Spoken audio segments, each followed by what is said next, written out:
Hi everybody and welcome back to another video. I hope you're all well. I just wanted to start off by just saying that I've been a little bit unwell this week with a viral infection in like my nasal and head and throat. So I have been having issues with my throat starting to croak from straining. So if I do start to strain when I'm speaking, I do apologise, but I can't help it. Right, so what we're going to be doing today, we're going to be making some tortoises. And my original plan was to buy some white abalone shell, like a cream coloured abalone shell, and colour them myself.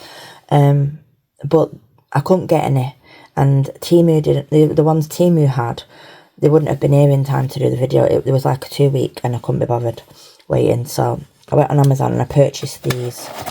And I know tortoises are not blue, so you don't need to comment that tortoises are not blue, because a few of you do that, and obviously I'm not much stupid, I do know.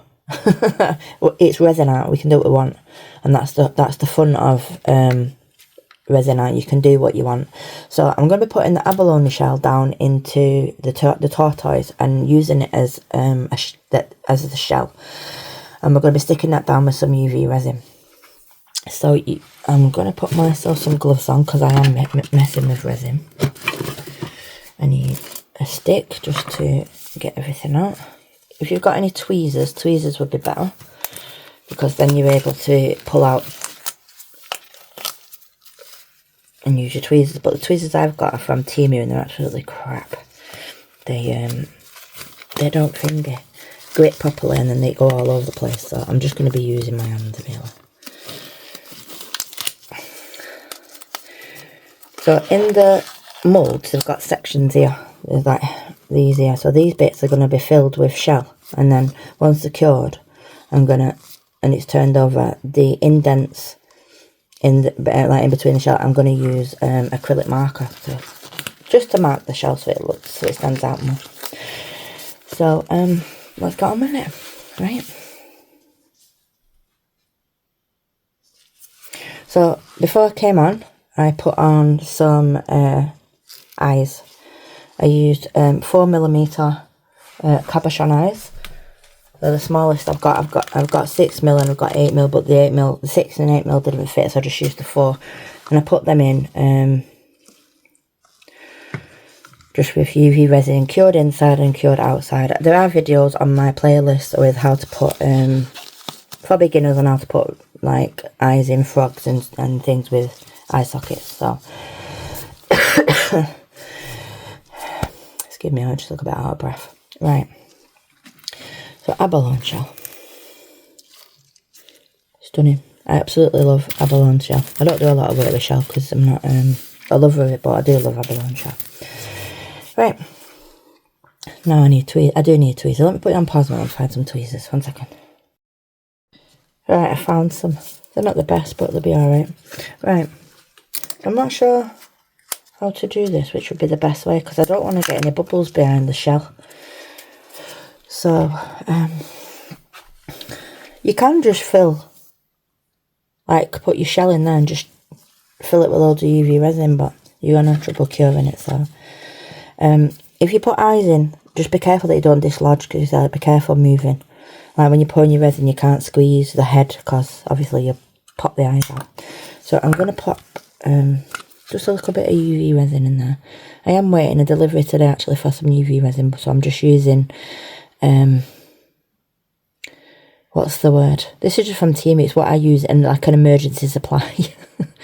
And it's alright, it cures nice, so it'll do. I'm just going to top that up a little bit. And then what I'm going to do is I'm going to grab some shells.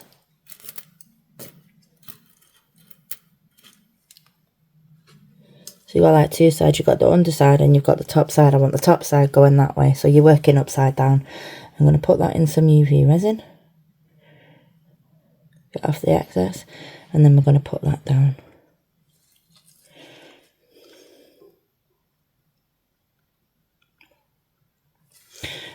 You will have to cure it in between just so that it stays in place. And then obviously you'll have to be careful again when you're moving it around.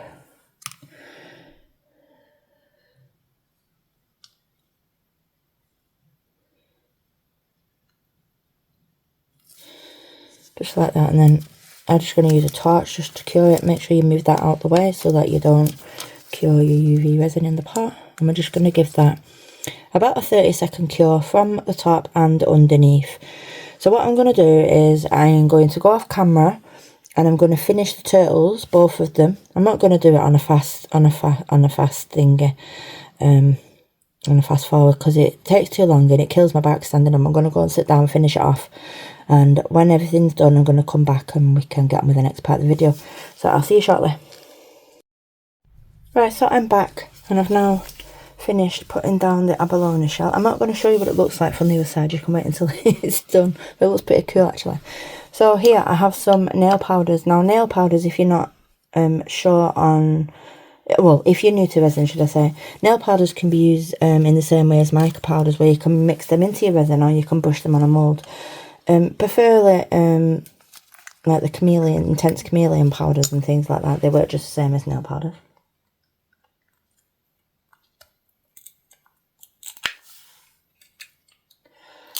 I'm just taking the safety cap off. Right. So because the shells are blue, I'm going to do blue around the trim there. So I'll just show you what to do, just in case you are new to resin. So powders just brush down. You do get them floating around all over the place because moulds are static, but that can easily be cleaned off. And we're going to do that all the way around. And then I'm going to move on to the gold, which will go green once if I put black behind it. So I'm going to put you on a time lapse and I will see you when I come back.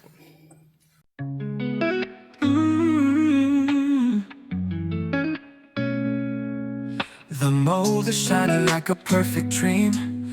Powder's dancing like a secret scheme. Brush it smooth in the glowing light. Color shift, it's a love at sight. Layers of patience, strokes so slow. Chameleon shades with a radiant glow. Resin holds stories we'll never tell. A palette brush, casting a spell.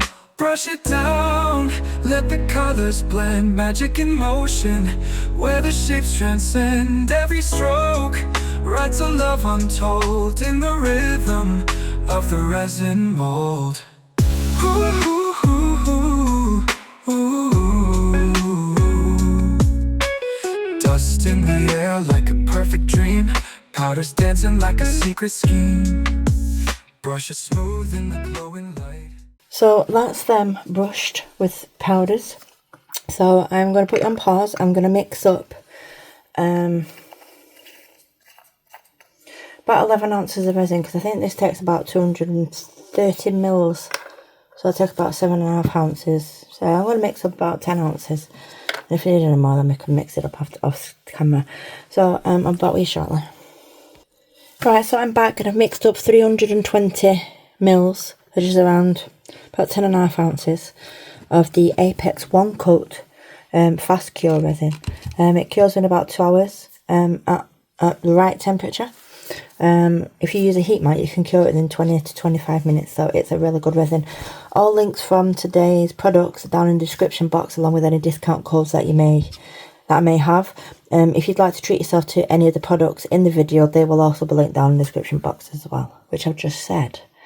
I hate when I repeat myself. Right, so I'm going to use, if I can find it. Oh, please don't do that. There it is. I knew I had it. Right. That's not it either. There it is. Right, so I'm using the DecorRom black pigment paste. I get this on Amazon, and when I say it's pigmented, I mean it's pigmented. I haven't come across, apart from Apex, I haven't seen anybody that's as concentrated as this. So usually if the more resin you have, the more you need. So I just do that. That's all you need. Did you see me pour that in? So it's basically a drop there.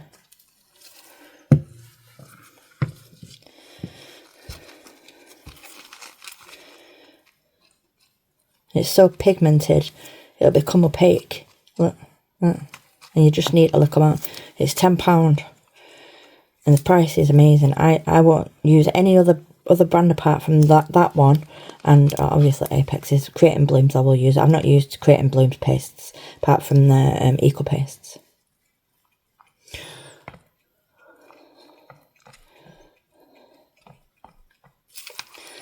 Right, so I always switch my sticks if I'm using a dark stir stick, and that's just because I can't see striations of colour if it's not mixed properly. So I just clean my stick off, and then just get another stick. This one, just a lighter colour, so that you can see if your resin's mixed properly, your colours mixed in your pigment. If your pigment's mixed in your resin properly. So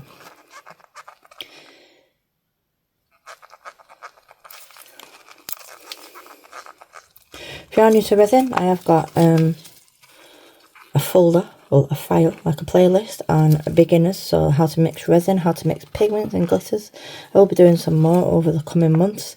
I've just been struggling at the moment because obviously kids being sick, then me being sick, and it's just holidays and trying to get videos up. So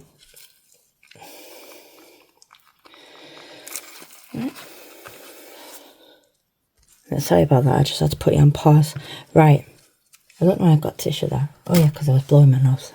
Right, so we're gonna do a very slow pour to enable the resin to run down into the neck, so that, because I can't squeeze it, I don't want to get any air bubbles trapped. So I've got some bubbles on the surface of my cup, so I'm just going to eliminate them with my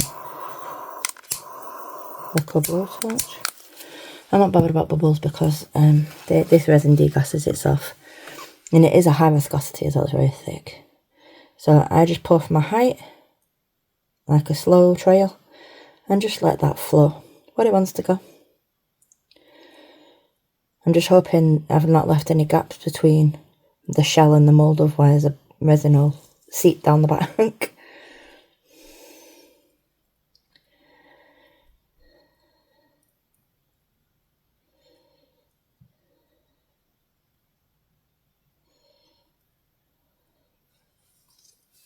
Do you not think pouring resin is really relaxing? I do. So when we start coming a little bit up, we need to stop. Well, I need to stop. And the reason why I need to stop is just because of the tail. I need to squeeze the tail. So if you've got like arms or a head, you know, or things hanging off the mould that is like this, if you squeeze it, what it does is it pumps out you're basically squeezing out the air, and then you're sucking back the resin, and it basically eliminates like air pockets stuck between the mould and the resin. So we're just going to continue to fill this mould up until it's filled.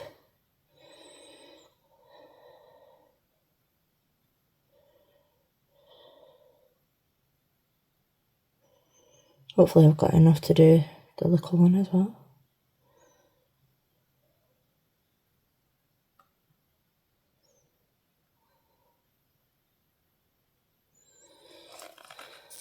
Sort that out in a minute. Always leave, if you use a heat mat, always leave your products to sit for about an hour before putting it on the heat mat. Just allow it to degas. Makes it easier. You're not getting loads of bubbles stuck.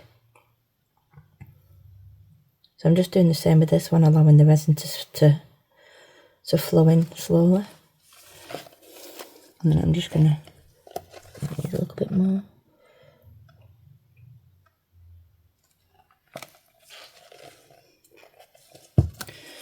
And I'm just going to squeeze this. I don't need to squeeze it really, that one, it's too tiny. I'm just going to pour this again, top this up.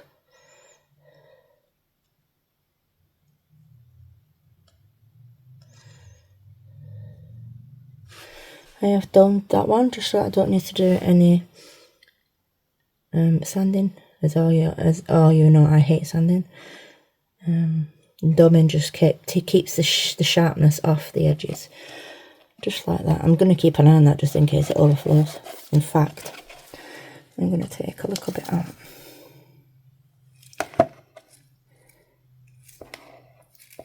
Because knowing my luck, once it thins out, once I put it on the heat mat, it'll overflow. And it's still domed a little bit. Now let's do the same with this one.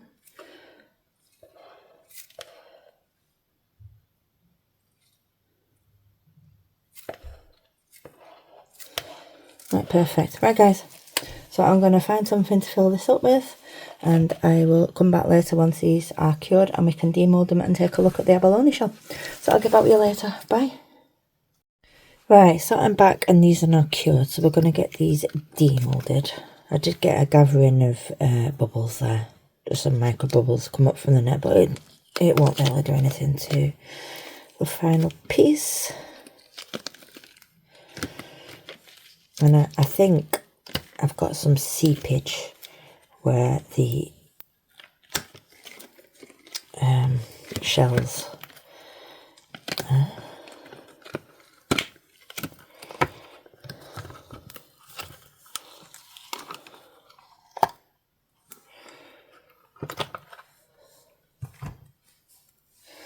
so there we go, there's the first one.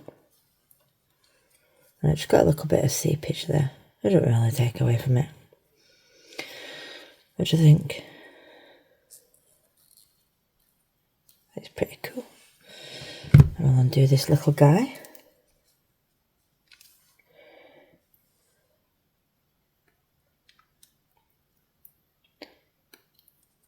Because it's done, just hard to get my nails down. There you go. Comes up pretty easy. See, that's better. That's not got any seepage at all. Has its little eyes. What do you think? It was just something a little bit different because I don't do a lot of work with shells. As I said, the original plan was to actually use clear abalone, white abalone shell and dye them different colours, but never mind. Right, so you can use any marker you want. You can use chrome powder, like chrome markers.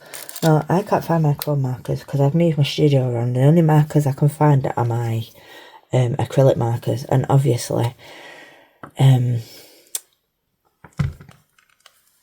only got a few colours left because they've dried out over the months. I left kids to play with them and that stuff. So I'm just going to go over where the actual thing is. This is optional. And just where you've got indentations in your actual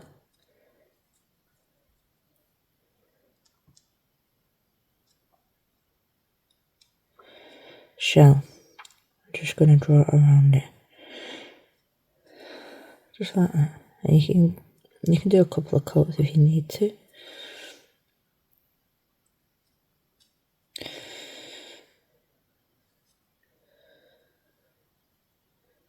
I'm going to continue doing this and put you on pause. I'll come back and we can take a look at the final results. See you in a second.